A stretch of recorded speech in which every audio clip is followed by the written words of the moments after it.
ईशा वाक्योपनिषद का आज हम ये तृतीय श्लोक है उसका व्याख्यान करते हैं। ऐश्वर्या नामते लोका अंधीन तमसवता ताउस्ते प्रत्याभिगच्छन्ति ये के चात्मभोजना। यहाँ कहा गया है कि असुर संबंधी लोग आत्मा के आदर्श रूप अज्ञान से आसक्त हैं। असुर लोग बस असुर मानी राक्षस लोग के लोग जिस लोक में रहते हैं असुर कहा गया है। तो कहा गया कि आत्मा के आदर्श रूप आदर्श मन जिसका दर्शन नहीं करते वो लोग आत्मा को नहीं जानते, इसमें असुर कहा गया। क्या कहा हमने? जो आत्म तत्व का बोध नहीं करते उनको वेद असुर कहा गया है। वेद ने असुर कहा है। आत्मा के आदर्श रूप अज्ञान से आच्छादित हैं जो प्राणी, जो कोई भी आत्मा का हनन करने वाले लोग हैं, अर्थात जो आत्मा को नहीं जानते। आत्मा का हनन का तात्पर्य है जो आत्मा से अद्वितीय हैं, जो तत्व को नहीं जानते, उनके लिए कहा कि वे आसुरी लोग हैं, अर्थात वो राक्षस वृत्ति के लोग हैं। और मरने के तंत्र अर्थात जब उनका शरीर शांत होता है तो वो लोगों को प्राप्त होते हैं, अर्थात आवरण के चक्कर से मुक्त नहीं होते हैं, वह अनेक युगों में भटकते रहते हैं और उनको कर्म होने वाले लोग यानी भोग भोगना पड़ता है उस लोक में, इस लोक में, चाहे वो ब्रह्मा के लोक तक जाए। इसलिए शास्त्र वेद कहता है जो कोई आत्मा का नाश करते हैं आत्मघाती हैं। जो आत्म तत्व का नाश करें, जो आत्मा को नहीं जानते हैं, आत्म तत्व का जानने का प्रयास नहीं करते हैं, तो यहाँ पर वेद कहता है कि वह आत्मघाती है।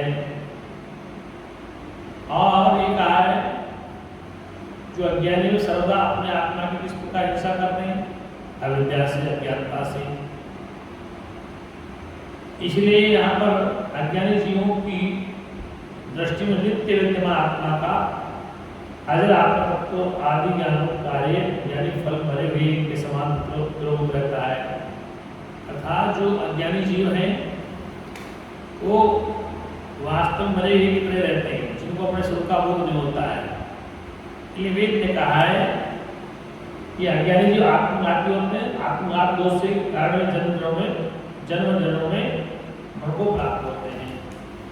कहने का अभिप्राय वेद का उपनिषद का अपने सरल भाषा में कि ईशा वाक्योपनिषद का तीसरा जो मंत्र है ये कह रहा है कि जो अज्ञानी जीव आत्मघाती हैं, जैसे आत्मघाती उनके लोक में तमसा अज्ञान है, अंधकार है और वो परमात्मा तत्व को नहीं जानते हैं, तो अनेक जन्मों को भटकते रहते हैं।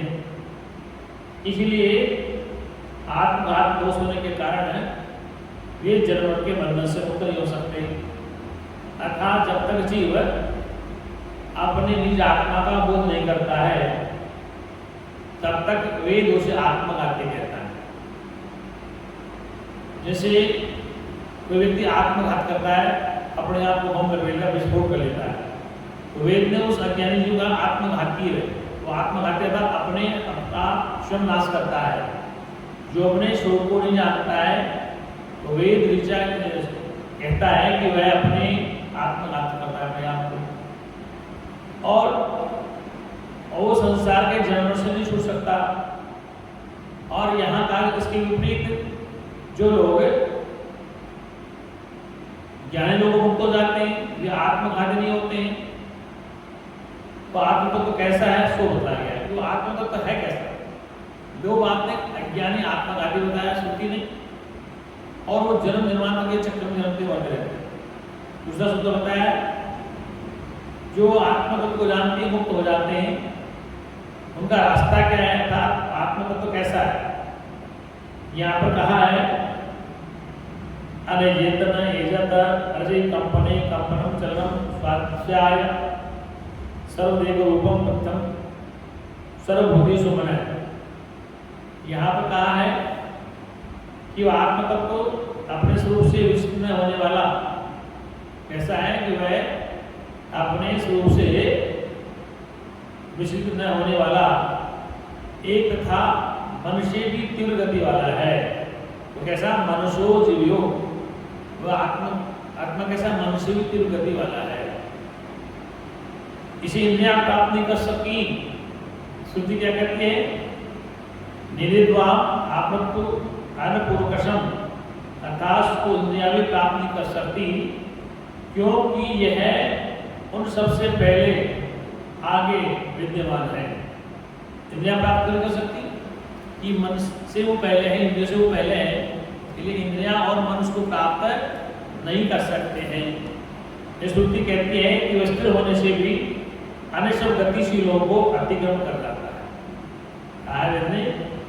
कि वह स्थिर होने पर आत्मा स्थिर है, अचल अटल है। श्रुति क्या कहती है? वह चलने वाला नहीं है, वह अचल है, अक्रिय है, निश्चल है, फिर भी उसके इंद्रियां से पहले विद्यमान है और इनसे पहले रहने से ही वायु और समस्त प्राणी प्रकृतियों का कर्म का विभाग करता है। अर्थात वह आत्मा कैसा है, इसको व्याख्यान दिया है कि जो चलने वाला न हो, जो चलता नहीं, आत्मा अचल है, अक्रिय स्थिर है। जो चलने वाला न हो उसे अनिजत कहते हैं, क्योंकि एजस कंपन से, इस धातु शब्द से एज धातु का अर्थ कंपन है। इस प्रकार वह आत्मा तत्व चलन अर्थात अपनी अवस्था से च्युत होने से रहित है, यानी सदा एक रूप है। आत्मा सदा एक रूप रहता है, वह एक ही सब प्राणियों में वर्तमान है।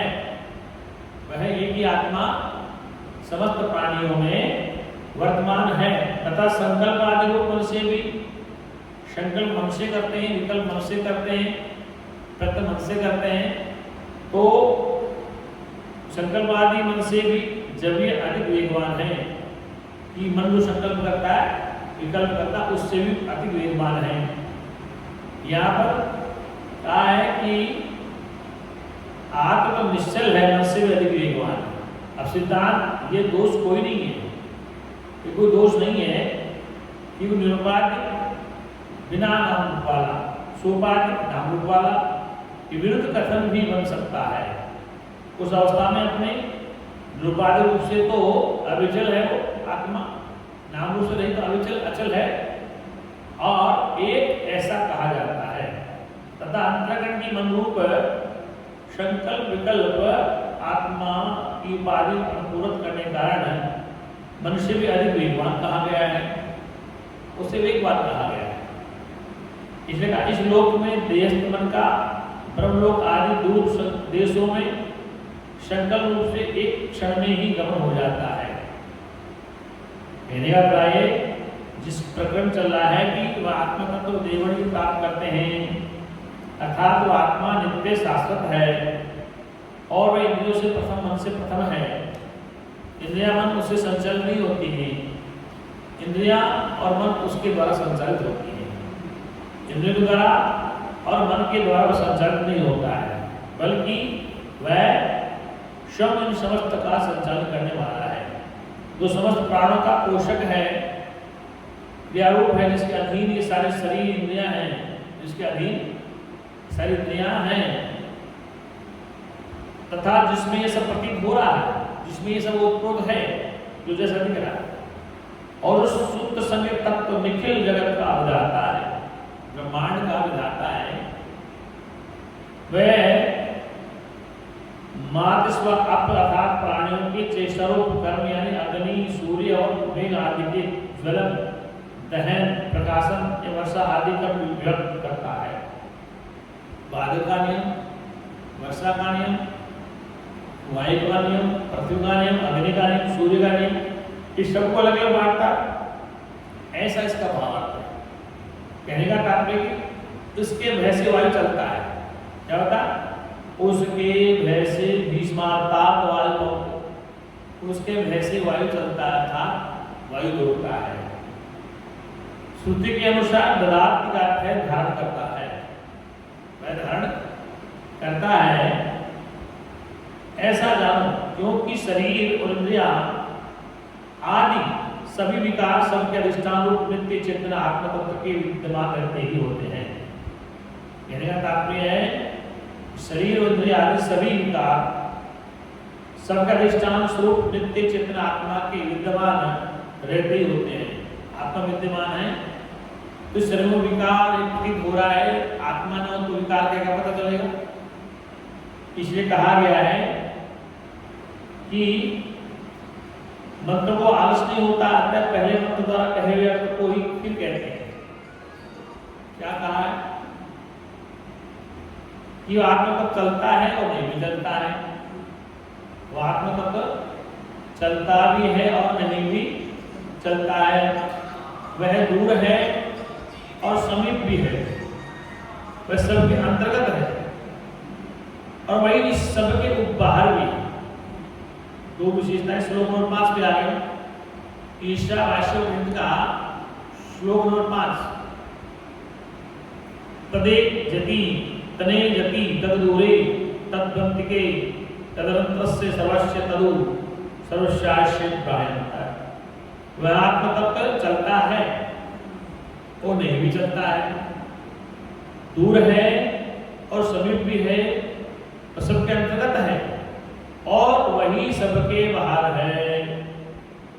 इसका तात्पर्य है जैसे रात्रि में हम सो रहे हैं, गहरी नींद में सो रहे हैं और मच्छर ने काटा। किसने काटा? मच्छर ने काटा तो हाथ हमारा वहां गया जहां पर मच्छर काट रहा था, तो दूर से दूर सुसुप्ति में सो रहे थे और हाथ मुड़े तो मच्छर उड़ाने आ गए। इसलिए ये जिस कारण में आत्म तत्व एजन करता चलता है, मतलब वह आत्मा तत्व है, चलता है नहीं भी चलता है, क्रियावान क्रियावान नहीं है, वही स्वयं नहीं भी चलता है, अर्थात स्वयं अचल रहकर भी चलता हुआ सा जान पड़ता है। जैसे थाली में नीचे चुंबक लगाओ और ऊपर लोहे की कील हो तो चुंबक को घुमाओ, लोहे की कीलें घूमती रहेगी, थाली नहीं खींचती, लोहे की कीलें चुंबक से घूमती रहती है। इसका मतलब वो डायरेक्ट नहीं, बीच में थाली है तो चुंबक की तरह जैसे लोहे की कीलें घूमती ऐसे वो सबको घुमाने वाला है। वो स्वयं अचल रहकर भी चलता हुआ सा जान पड़ता है, अचल है, अक्रिय है, अखंड है, ऐसा है, फिर भी वह चलता हुआ सा प्रतीत होता है। यही नहीं वह दूर भी है। अज्ञानियों का सैकड़ों करोड़ों वर्षों में भी अप्राप्त होने का दूर है। मूर्ख लोग हैं, अज्ञानी लोग हैं जिनको आत्मा का पता नहीं चलता है, वह सैकड़ों वर्षों को भी अप्राप्त होने का दूर समझते हैं, पता नहीं आत्मा का बोध होगा नहीं होगा, तो सैकड़ों जन्मों के बाद ही वह अपने को अप्राप्त मानते हैं। जैसा तंत्र के तत्व अंत के ऐसा पदच्छेद करना चाहिए, वही अत्यंत समीप भी है, अर्थात कोई दूर ही नहीं, विद्वानों का आत्मा होने के कारण समीप भी है। जो उसको जानता है समीप है और जो नहीं जानता उससे बहुत दूर है। भाई सबके अंतर यानी भीतर भी है। क्या कहा? सर्वस्यास बाह्यंतर, वह सबके अंदर और बाहर भी है। जैसा कि जो आत्मा सर्वांतर है इत्यादि स्मृति से सिद्ध होता है, आकाश के समान व्यापक होने के कारण वह नाम रूप और क्रियात्मक संपूर्ण जगत के बाहर तथा सूक्ष्म रूप होने से इसके भीतर भी है। वह आकाश समान व्यापक है तो बाहर है और सूक्ष्म होने से इसके भीतर भी है और श्रुति के प्रज्ञान घन है। इस कथन के अनुसार निरंतर बाहर भीतर भेद को त्याग कर सर्वत्र है। जैसे मिट्टी के 5 घड़े हैं और पांचों में आकाश है, लेकिन आकाश टुकड़े टुकड़े दिखता है, घटा आकाश दिखता है, मटाकाश दिखता है, लेकिन वो मटके टूट जाए तो आकाश में एक ही है। क्या है? खाली बात एक ही है। इसलिए बताया गया है कि वो आत्मा है, वो चलता है और नहीं चलता है। क्या आकाश में नहीं? वह आत्म तत्व चलता है और नहीं चलता। ये कौन सी श्रुति कहती है? ईशावास्य उपनिषद का पंचम मंत्र, 5वां मंत्र। तो कहने का तात्पर्य है कि आत्मा चलता है और नहीं भी चलता, वह दूर है और समीप भी है, वह सबके अंतर्गत है और वही इस सब के बाहर भी है। तदंतरस्य सर्वस्य तदु सर्वस्यास्य बाह्यंतर, तो बाहर भी है और अंतर भी है, भीतर भी। अब आइए श्लोक नंबर 6, अभेद 10 की स्थिति। मतलब क्या है? यस्तु सर्वाणी, मंत्र का है यस्तु सर्वाणी भूतान्यादेव न पश्यन्ति सर्वभूतेषु चात्मानं ततो न विजुगुप्सते।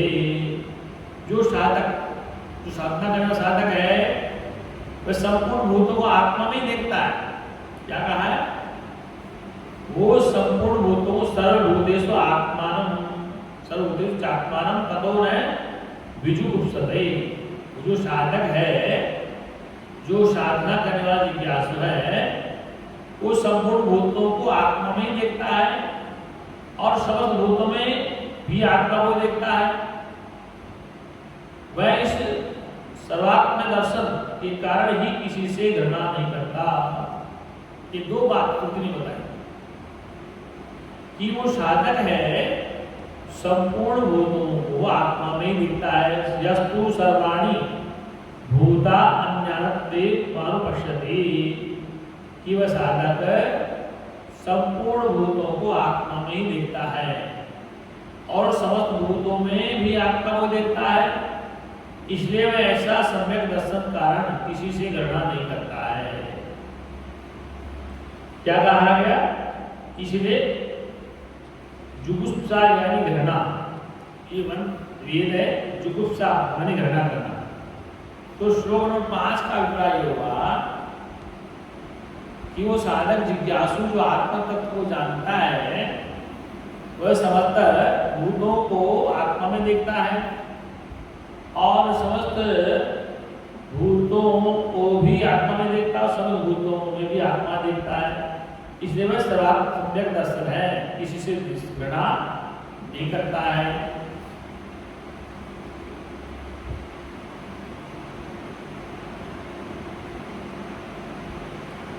अब आइए इसी बात को दूसरे मंत्र से सिद्ध किया। किस बात से? वो जो साधक है, जो सब में एक आत्मा में देखता है और सबको एक आत्मा में देखता है। क्या कहा श्लोक में? दोबारा सुनिए, सर्वभूतेषु चात्मानं ततो न विजुगुप्सते यस्तु सर्वाणि भूतानि मानुपश्यति।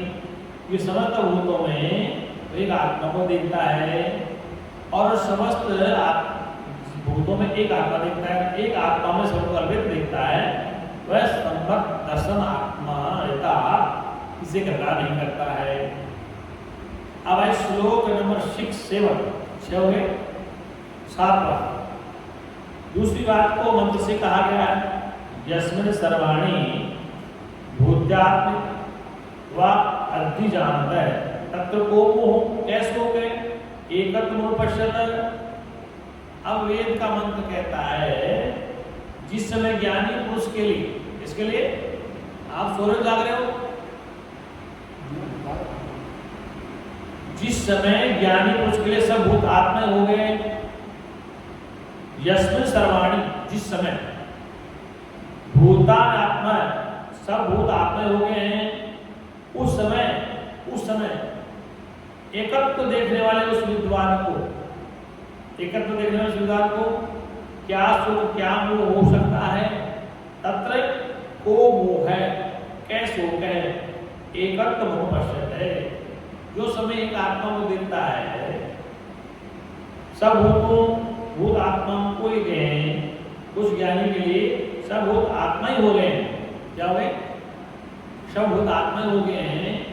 वह ज्ञानी एकत्व देखने से उस विद्वान को क्या सुख क्या मोह हो सकता है? अर्थात नहीं हो सकता। यहाँ कहा गया है कि जिस समय, जिस पूर्वोक्त आत्मस्वरूप में परमात्मा तत्व को जानने वाले, अपने आत्मा का ज्ञान करने वाले, स्वरूप को जानने वाले ज्ञानी पुरुष की दृष्टि में वे सब भूत परमात्मा आत्मस्वरूप के दर्शन से आत्मय हो गए हैं, आज समस्त पदार्थ आत्मय हो गए हैं, अर्थात आत्मभाव को प्राप्त हो गया है। उस समय अतः उस आत्मा में क्या मोह है और क्या शोक रह सकता है? शोक और मोह को कामना और कर्म के बीच को न जानने वाले को ही हुआ करते हैं। शोक मोह तो कामना और कर्म के बीच को न जानने बोलते हैं। जो आकाश के समान आत्मा का विशुद्ध एकत्र देखने वाला उसको नहीं हो सकता। जैसे अज्ञानी मूर्ख है जो कर्म में बंधन में है, कर्ता में बंधन में है, उसको तो शोक मोह हो सकता है, लेकिन समझ में आत्मा को देखता है तो वेद कहता है तत्र को मोह है क्या शोक है। उसको मोह कैसा हो सकता है, शोक कैसा हो सकता है?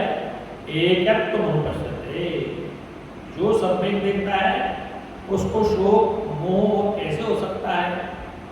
क्या मोह क्या शोक? इस प्रकार अविद्या के कारण शोक और मोह की आक्षेप असंभावना दिखलाकर कारण से संसार का अत्यंत ही छेद प्रश्न किया गया है कि किस प्रकार से वैज्ञानिक शोक और मोह से ऊपर उठ जाता है, क्योंकि समस्त में बुरा है, चोर है, साहूकार है, डकैत है, जुआरी है, व्यभिचारी, सब में एक को देख। सब भूतों में क्या कहा है कि वह सब भूतों में भूत जिसमें सब भूत आत्मा ही हो गए, जिसके लिए समस्त भूत आत्मा ही हो गए हैं, उसके लिए कौन सा शोक है, क्या मोह है?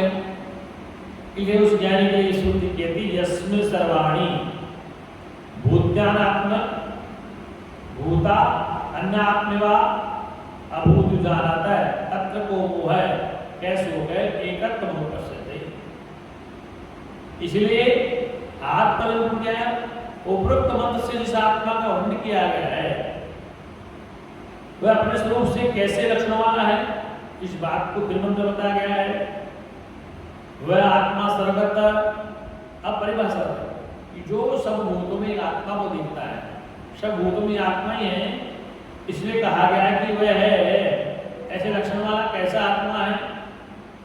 वह आत्मा सर्वगत शुद्ध अशरीरी अक्षत सनाई सहित निर्मल अपापहत सर्वद्रष्टा सर्वज्ञ सर्वोत्कृष्ट और स्वयंभू स्वयं ही होने वाला है।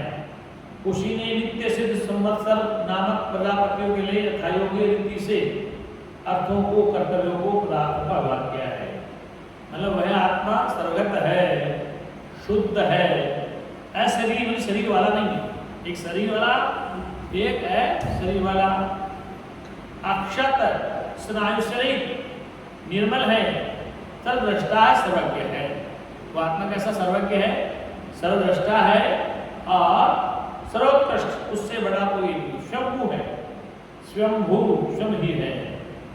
इसलिए उस आत्म तत्व को यहाँ श्रुति ने बहुत ही सुंदर तरीके से अपनाया समझाया है। बाबा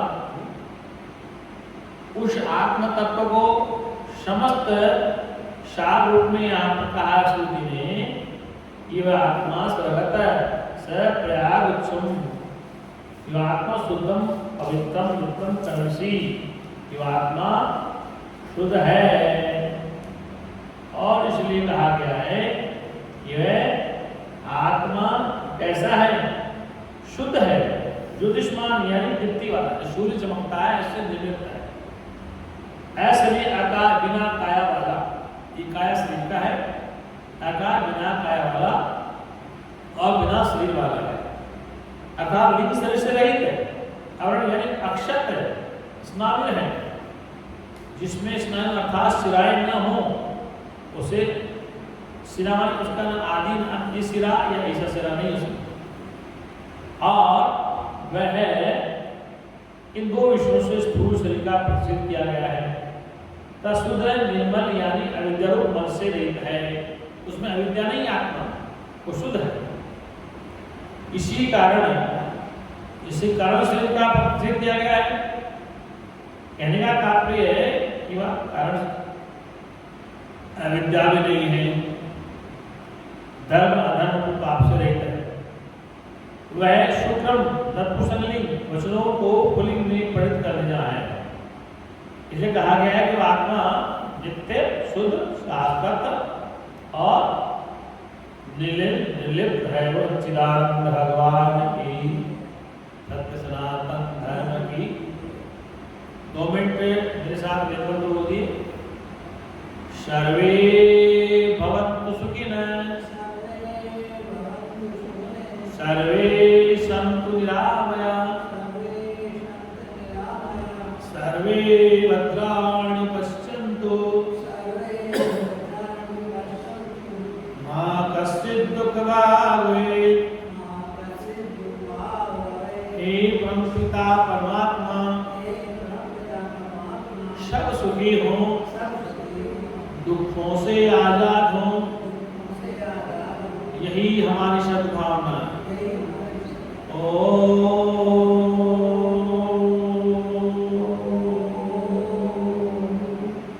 शांति शांति